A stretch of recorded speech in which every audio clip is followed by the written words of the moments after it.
Matt Valley, and this is a rock and roll research podcast where we share the super cool backstories and side gigs of the insights and analytics pros that you trust. Today's guest is Ivan Rocabado, who's currently Senior Vice President for the RepTrak company, a world leader in providing reputation intelligence to some of the world's best and most recognizable brands. He's also held senior roles at the likes of Nielsen and Isobar, and at both Market Tools and GfK, where he worked alongside yours truly, your humble host. And I have to say, we've had an awful lot of fun together over the years. Oh, yes. Oh, yes. Yes, indeed. Yes, indeed. But as much as Ivan loves insights and corporate reputation management, sometimes I wonder if he wouldn't just rather be on stage, wrecking the decks and moving the room as a DJ, like he did back in the day in his native Chile. I'll let you tell us all about that, Ivan, and more. So welcome to the podcast, my old friend. Oh, thank you. This is great. I appreciate the invitation. Always good to see you, Matt. Yeah, likewise.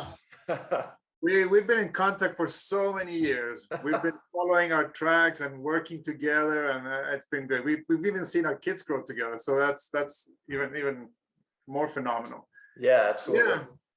It's been a long story. I'm from Chile. I started my career with Nielsen in Chile when they opened operations. They opened operations back in the 90s.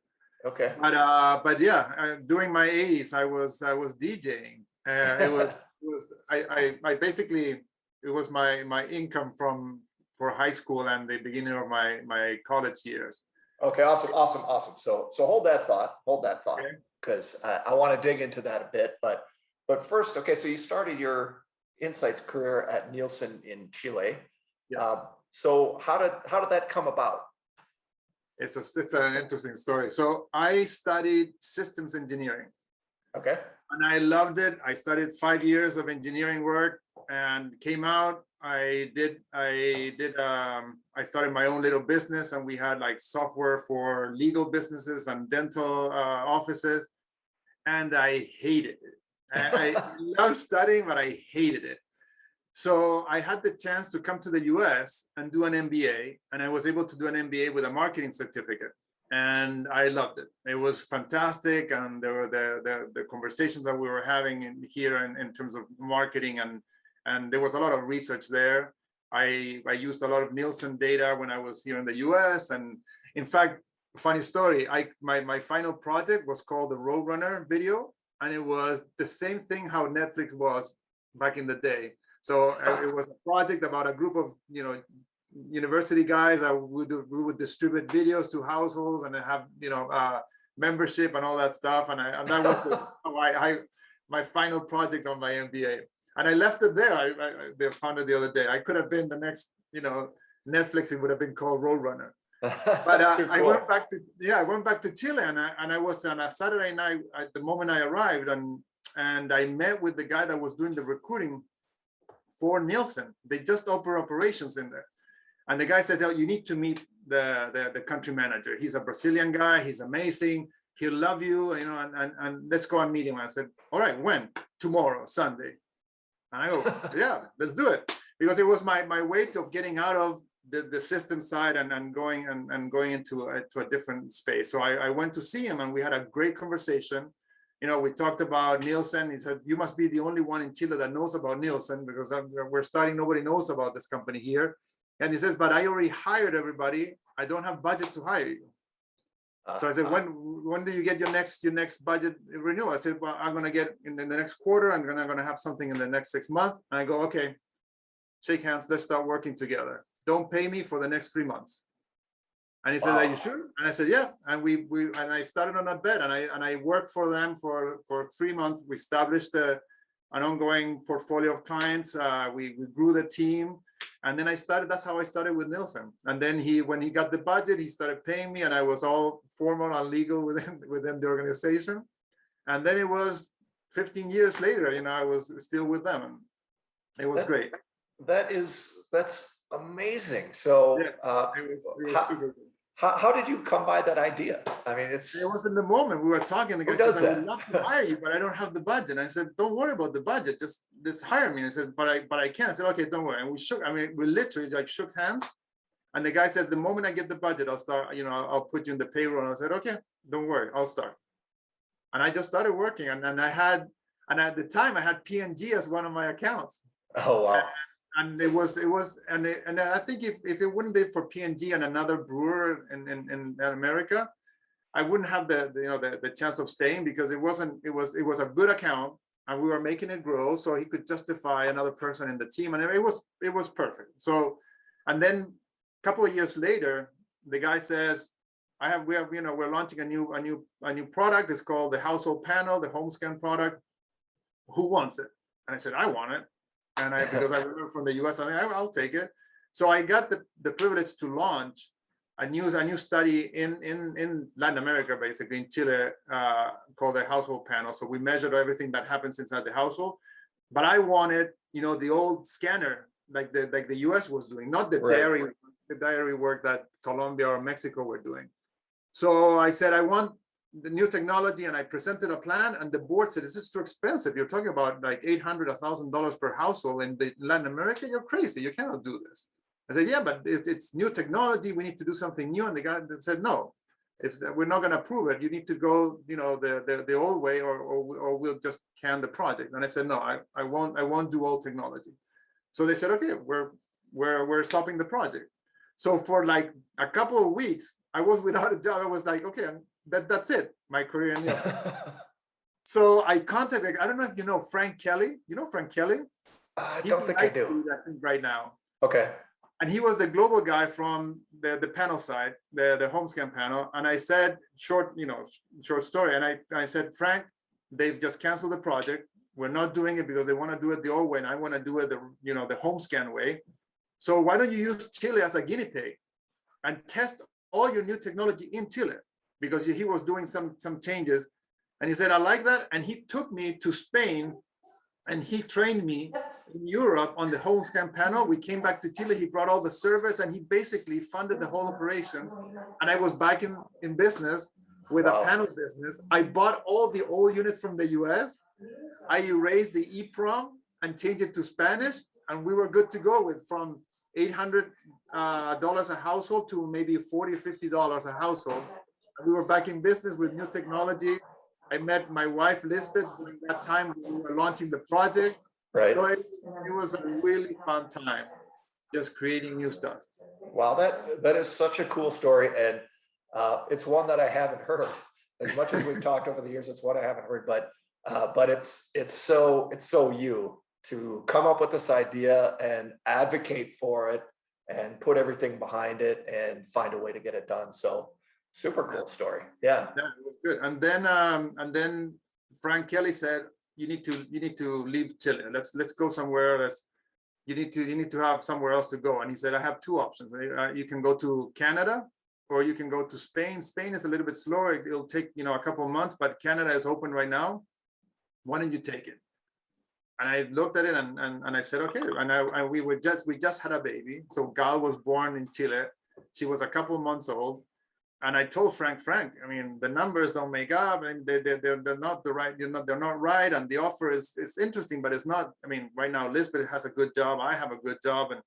And he said, you need to take it. You need to go. You are meant to live Chile. So, and he said, Frank Kelly he had a house in Toronto. He said, stay at my place until you find a place, and you can stay at my place, right? And take it. And we said, okay, let's go.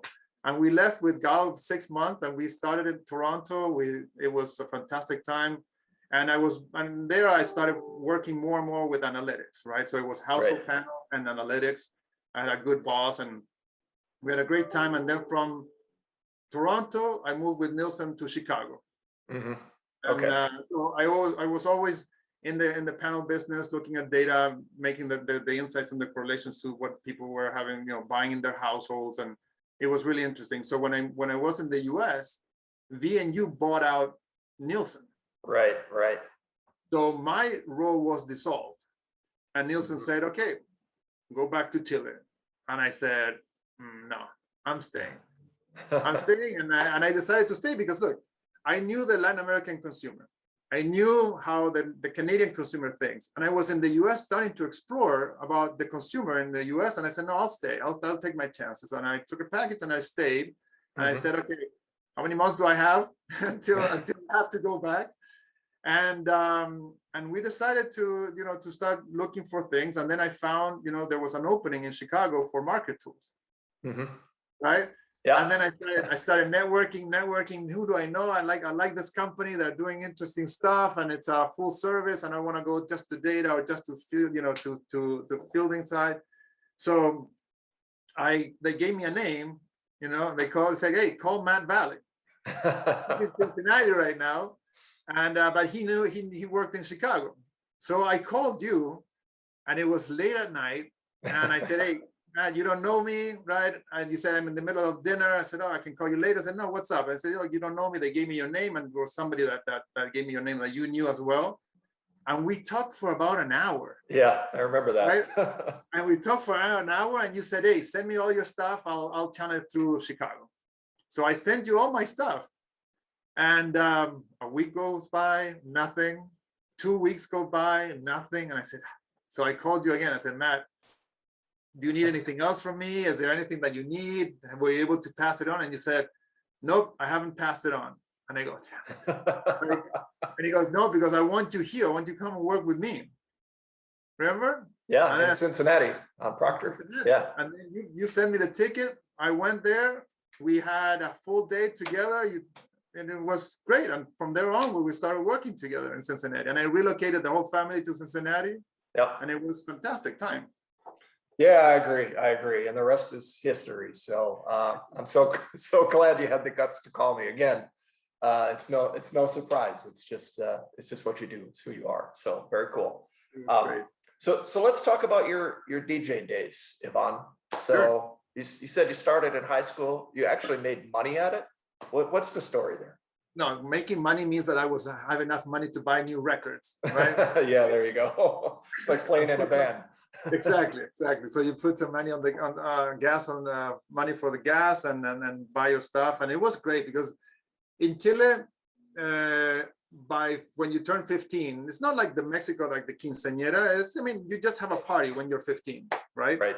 And so I started DJing at households. I go to somebody's house and they have a party, so I bring my equipment, and you set up everything on the party, and in Chile used to dance, right? There was a lot of dancing involved. So you were there DJing, and you were looking if what was the mood of the crowd, and you would change the songs, and you had English music, or European music, US music, and you have the Latin American music as well. So you had a bunch of different genres to work with.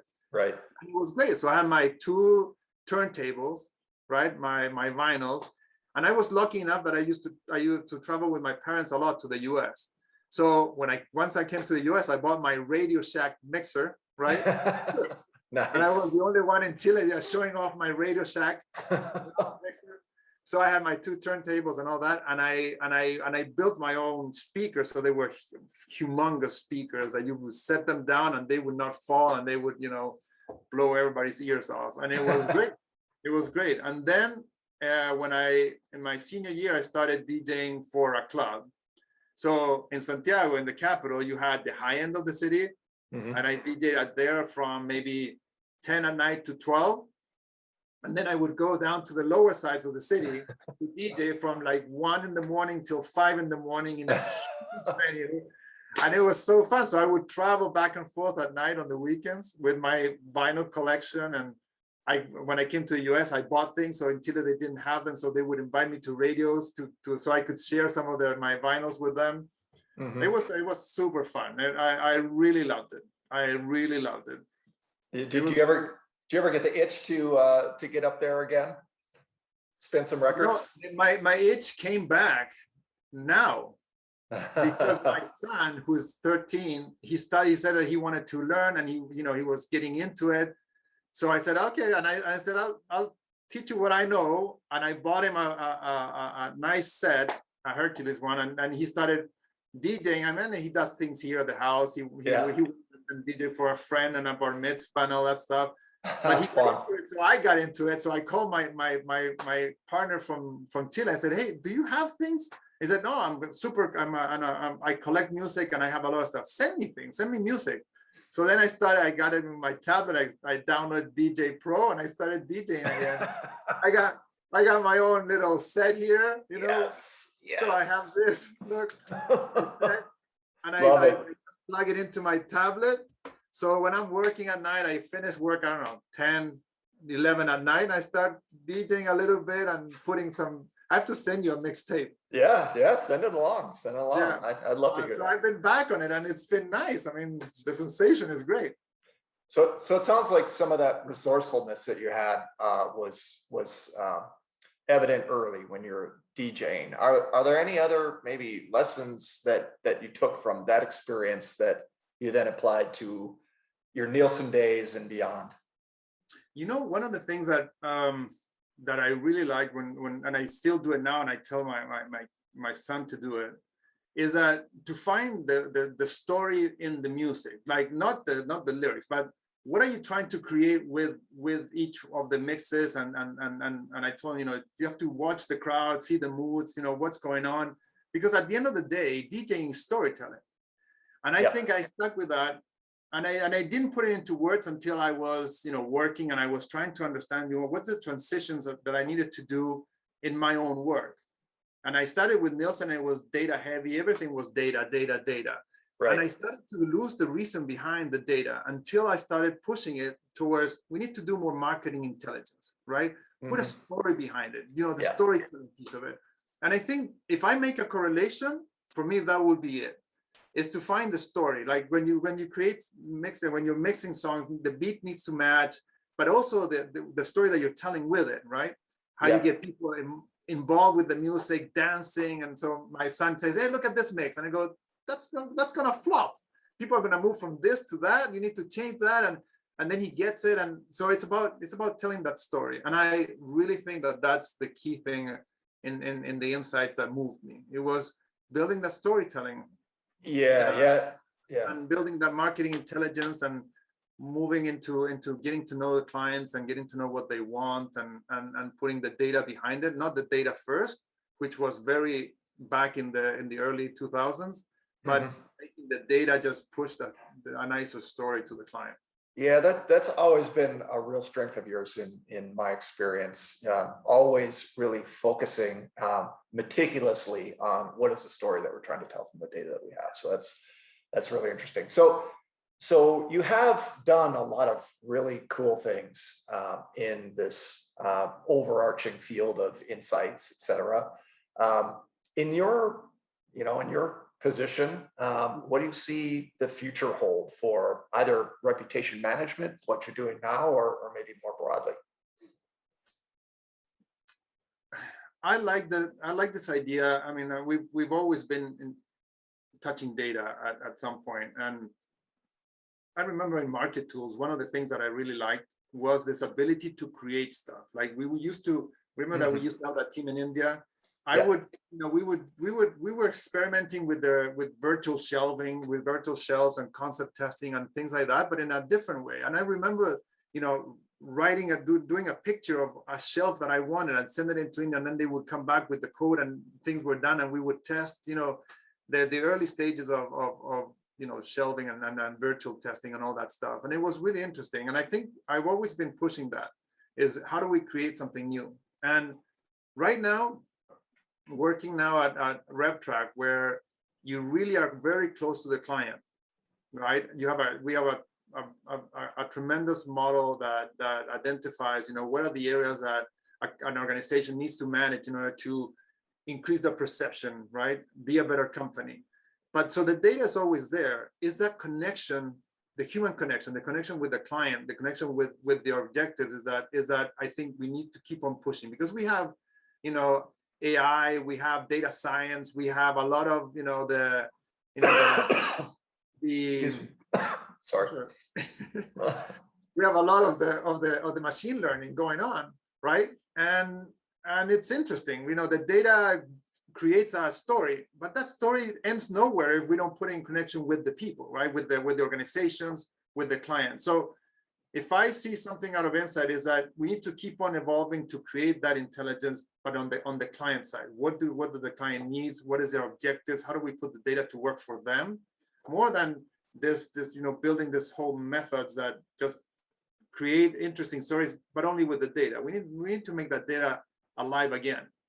And I remember going to an event, a research event about 4 years ago, and I saw that we were talking about the same things as 8 years ago, right? So there has to be an evolution, and I think the evolution is continuing to use all this, the machine learning and all the things that we can get, right? But to create data that actually we can talk about to the client, that generates interest, right? That they can take it and create and be more insightful, but also more useful, that they can actually act on it. I think that's the thing that we are looking for, and that's what I've been doing now. It's been great. I have a great team of people, and I think and when the people see that you can create a good working relationship with your clients through the data, it's amazing.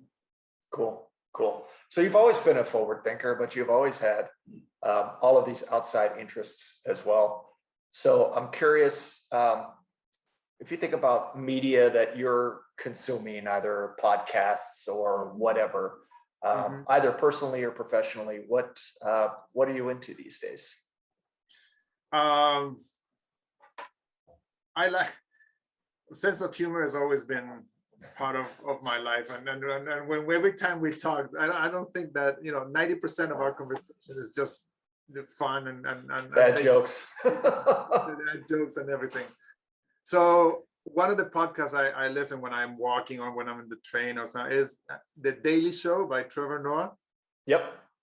Yeah, it's great because it's a side of reality that sometimes people don't put in front of our faces, and this guy does. And it's in a funny way, and it's in a good way, but it's always about things that are current.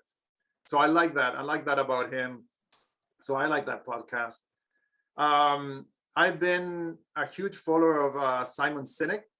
I like that guy, and I remember that back when we were together in Coca-Cola. I mean, in GFK, when I was working for Coca-Cola, not the Coca-Cola account. I remember that he started with the golden circle, and get to the why, the why, and that was also part of a lot of the storytelling piece. Get to the why, and so I've been reading about the things that he's saying, and I listen a lot to him. Yeah, he has a podcast, but I usually find other things from him that I like. And the other one is the new CCO, because now that I'm involved more in communication, the new CCO from the Page Society is really interesting. It's really interesting stories about how communications and marketing experts have to deal with crisis, or deal with some different issues, or how do they define the purpose of an organization and how they stick to it. There's a really good one about eBay and purpose, and it just gives you an insight that you need to have about organizations, how they think, because when you put data in front of them, you need to know how they're going to use it, right? And if you know how they're going to use it, then you can talk to it and build clear insights and headlines that make sense to them, and not headlines that make sense to us. And it needs to make sense to them. So all those podcasts gives you a different perspective of how to make sense to the other people. Right. Cool. Excellent. Well, I'm really interested to ask you this question, especially given your DJ background and your lifelong love of music. So this is the all-important question, the one that I really care about, right? So you're stranded on a desert island. You have 3 records at your disposal, just 3, to keep you company for the rest of your days. What are those 3 records? So I'm giving a lot of thought, and I'm going to break your rule a little bit. Come on now. No, I'm going to stick to the 3. I'm going to stick to the 3. But there's one group that I live by, which is it's a group from Latin America. It's called Soda Stereo. Okay. They're an Argentinian group that they are amazing. They don't exist anymore, but during the 80s and 90s, they were an incredible band. And I'm going to break your rule, because I have to say that my record will be the best of, right? They have so many different records. I'm going to do the best of Soda Stereo. So check it out, because Charlie Alberti, which is the drummer, He's great. He's smooth. He changes beats during the music. They change, the style within the same song. It's really cool. They're a really good group. They started as a cover band for the Police. There's three guys, bass, Oh, wow. drummer, and guitar, and then Sony took them and just exploit them through Latin America. And now they're one of the most famous bands in Latin America, and they're amazing. If any live concert for them it's incredible. Yeah, it's just walk and pop. I'll link to it when I post this podcast. I'll definitely give you a couple of choices or names.